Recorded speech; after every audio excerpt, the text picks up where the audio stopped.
Hi guys, for today's video ay samahan nyo naman ako magwalwal dito sa Walin. This is my first time na makapunta dito sa napakagandang lugar na to. At kung makikita nyo naman, ang Walin is may kabundukan at may karagatan. Karagatan? So ayun na nga guys, ito na yung continuation ng paglalakbay ko dito sa Taiwan. Charot!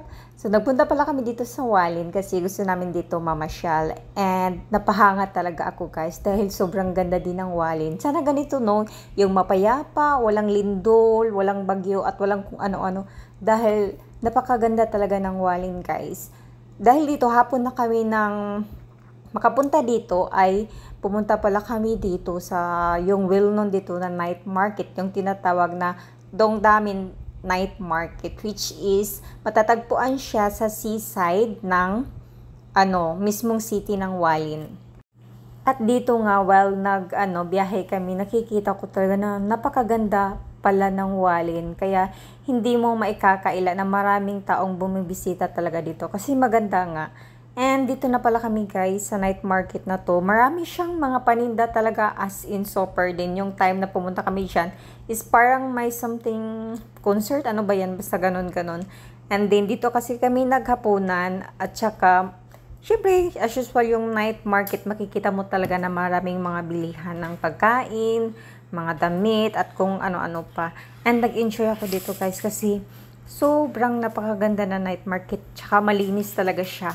Tapos, ito yung may park pala dito na sa seaside din.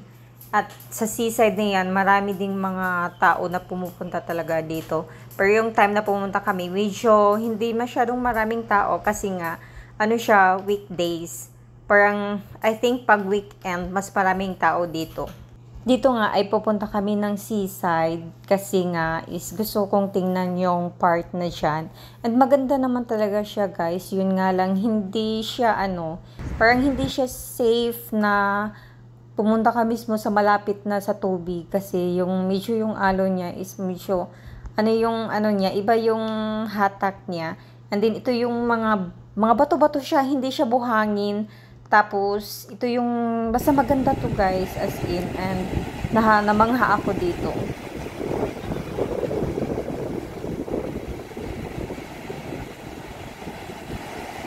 At pagkatapos namin magpahangin dyan, of course, nagulat ako nang bumalik na kami. Nakita ko tong mga buhaya dito, Diyos ko. Yun lang, salamat sa panonood.